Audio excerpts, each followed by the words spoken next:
In 2025, I set a clear target. Make $25 an hour playing 100 hours at 1-2 and 100 hours at 1-3. I didn't just hit that number, I smashed it out of the park like Bonds in his prime. But that chapter's closed now. It's a new year, which only means one thing. Time for a new goal. For the first time in my life, I'm trying to make $10,000 while only playing low-stakes poker for the entire year. And here's the catch. I have to do it in 250 hours or less. As some of you know, poker isn't my full-time job. I run a business, I've got a wife, 2 small kids, and even an annoying-ass dog. The whole 9 yards. Time is tight, but competing is non-negotiable. I come from a baseball background and somehow fought my way onto a top 5 Division I program despite running like a turtle in cleats. What that taught me is simple. Failure is inevitable. The only way to hit your goals is to step back in the box and compete. Poker works the same way. There will be losses, there will be setbacks, and there will be sessions I want to forget. But that's not going to stop me. Keep showing up after all the bad beats and do whatever it takes to achieve this goal. Session 1 of 2026 starts now. We head out to the nicest card room in Northern California, which is none other than Stone's Gambling Hall. We started the day off by buying into the 1-2 game for the max of 300 since it was the only game available, wasted no time before getting in on the action. In our first interesting hand of the day, I looked down at Ace-Jack offsuit and opened it up to $10. I only get action from a player in middle position, so we're off to a flop heads up of King-Queen 6 with 2 diamonds giving us a gut shot to Broadway. This flop should be a lot more favorable for our range than our opponents, so whenever I have the range advantage and a chance to make the nuts, I always start off with a bet. I figured $15 is the sizing I'd use with all my strong hands, and I want to stay consistent, so that's the price I settle on.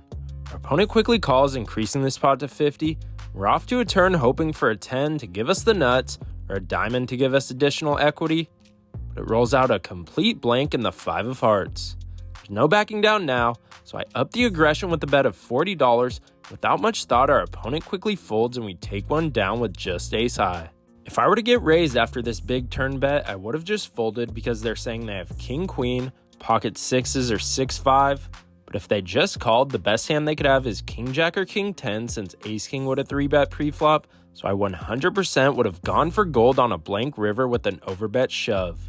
Always keep your opponent's ranges in mind when making a decision to make your life easier.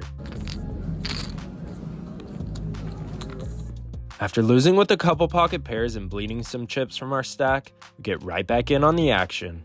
Player in the low jack opens his hand to $10, hijack calls, cutoff calls, and I'm in the small blind and look down at the same hand from earlier in ace jack offsuit. If the low jack had a wider opening range and a deeper stack, this is the perfect spot to put in the squeeze play to attack the dead money, but I'm not trying to get all in pre-flop with this hand heads up. Instead, I'd rather just call, try to connect, and have the other opponents dominated with a better ace or jack. So I put in the chips and the big blind gets out of the way, so we're going 4 ways to a flop of jack 10 deuce with 2 hearts giving us top paired top kicker. Leading out would make our hand look face up, so I check in flow. Now the original raiser throws out a c-bet for $30. The other 2 players get out of the way, and I'm not allowing another card to come out without putting all the money in the middle, so I go all in, and to no one's surprise, our opponent snap calls, increasing this pot to $240. I roll over my hand like I always do when I'm all in, and we're off to see a run out. Turn isn't great in the 9 of spades because king queen now beats us, and river is even worse in the 8 of hearts bringing in the front door flush and giving any queen a straight.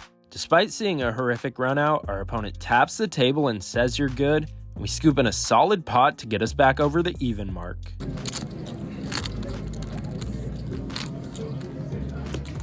In this next one, the action's starting to pick up because someone throws on the $7 straddle, which is pretty wild for a morning 1-2 game, and an action player in middle position just calls.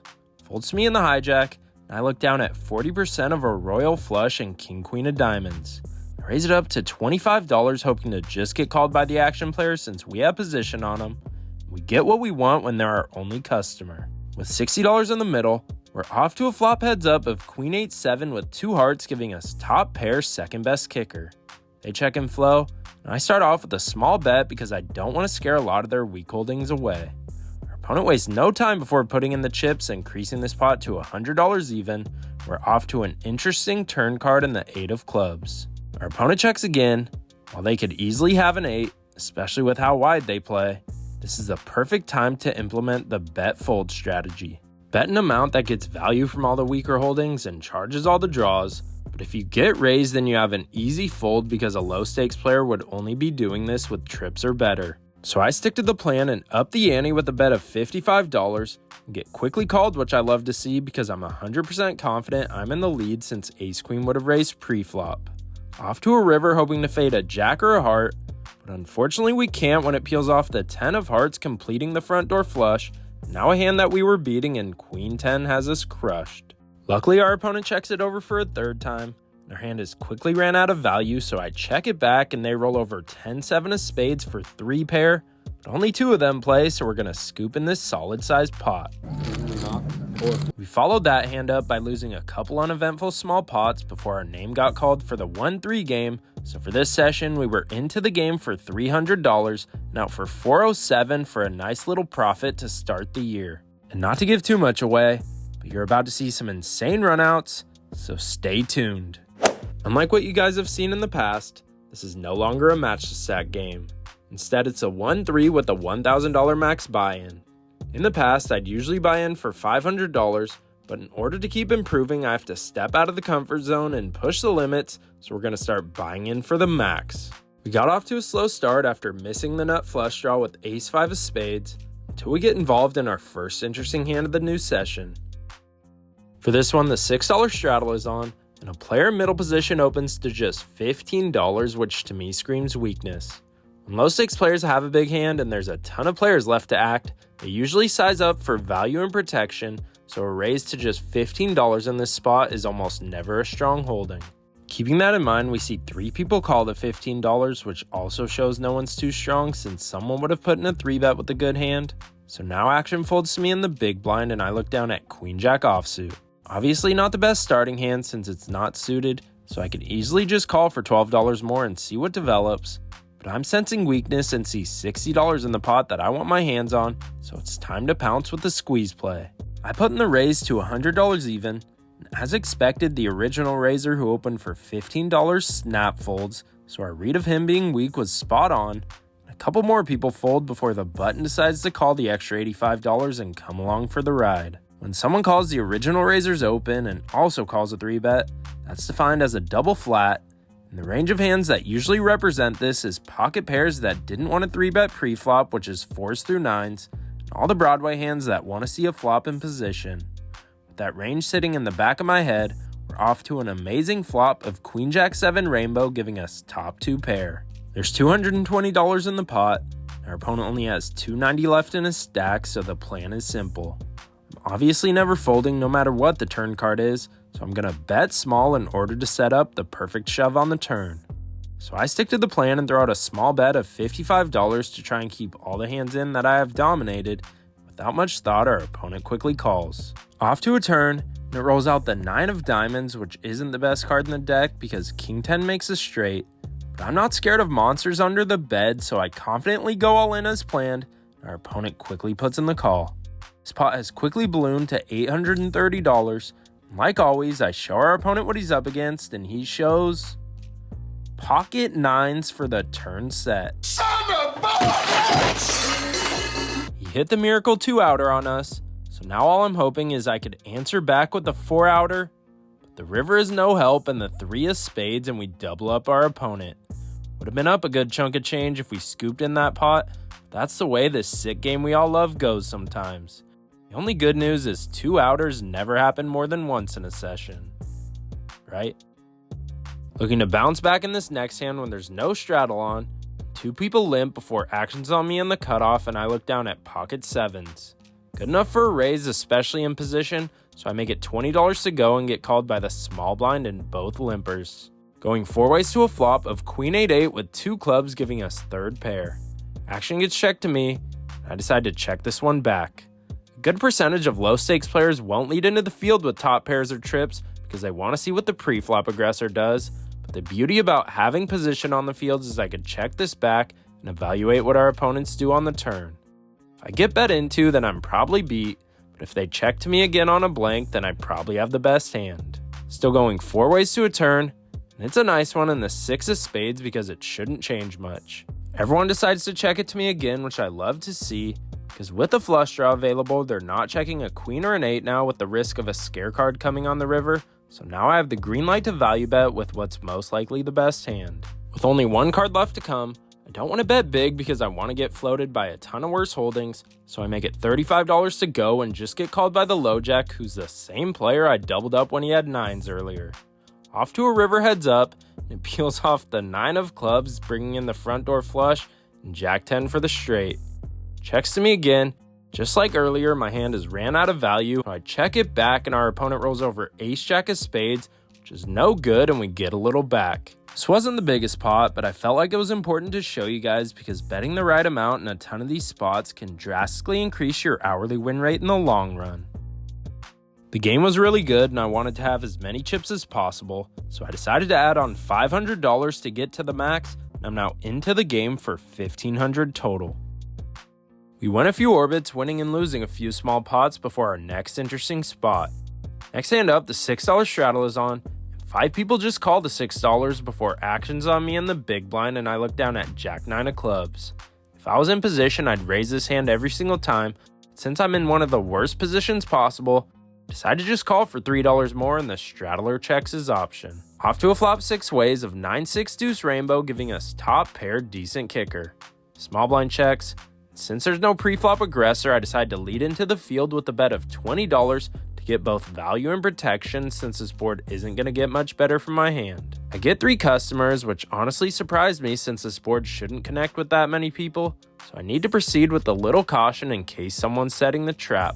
Off to a turn 4 ways, and it rolls out the king of clubs, which brings out an overcard, but it gives us a flush draw to go along with our pair. I slow down and check, hoping he gets checked around so I could see a free river.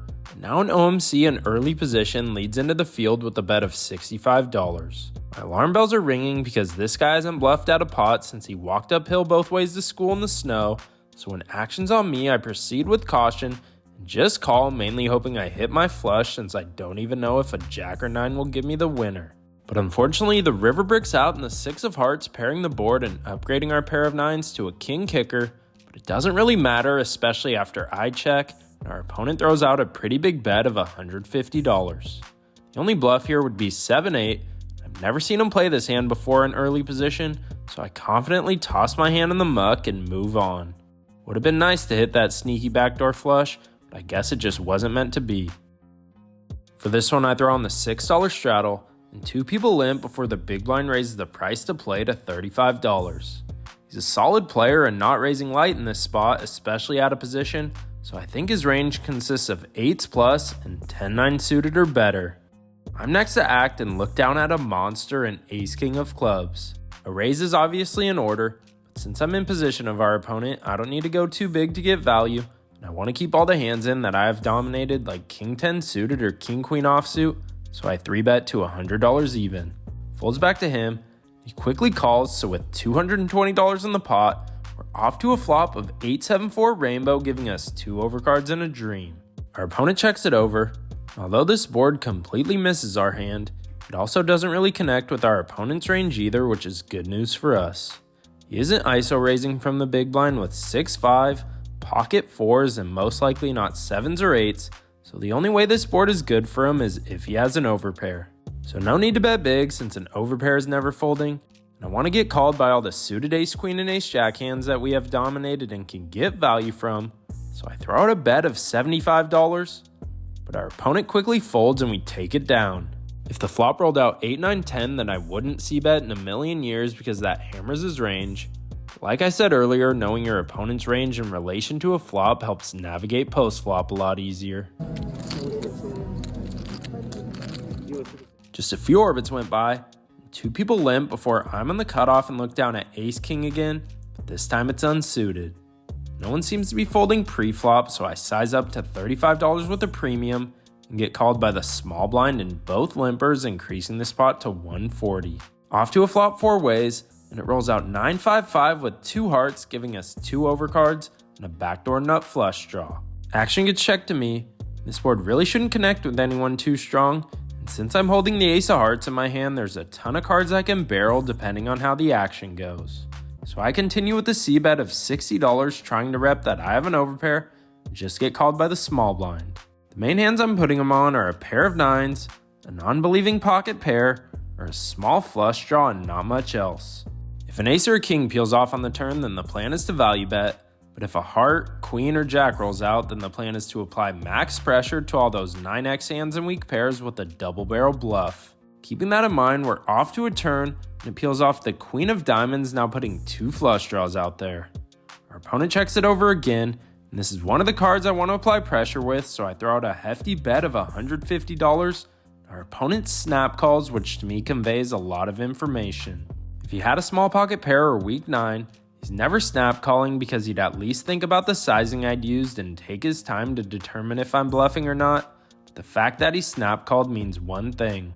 He either has a monster draw like Jack 10 or King 10 of hearts, a pair plus a flush draw like 9x of diamonds or Queen X of hearts, or he's just laying in the weeds trapping me with a 5. With all that in mind and 560 in the middle, we're off to a super interesting river and the deuce of hearts bringing in the front door flush. Our opponent checks for a third time, and now we have a decision. Check and give up, or go for glory with an all-in bluff. The problem now is out of all the combinations I mentioned earlier that should arrive to the river this way have all improved and made their hand. So the only combination I could get to fold with the bluff is 9x of diamonds. That's just a handful of combos compared to a ton of others that I have zero fold equity against. So I wave the white flag and give up. Our opponent shows 6-5 offsuit for flop trips. If he's calling $35 pre-flop from the worst position possible with 6-5 offsuit, then you know damn well he's calling an all-in on the river. Glad I didn't pull the trigger, especially after my opponent said he was trapping the whole way and was calling no matter what. At this point in the session, we're now stuck over $735, which I'm not surprised by given the runouts.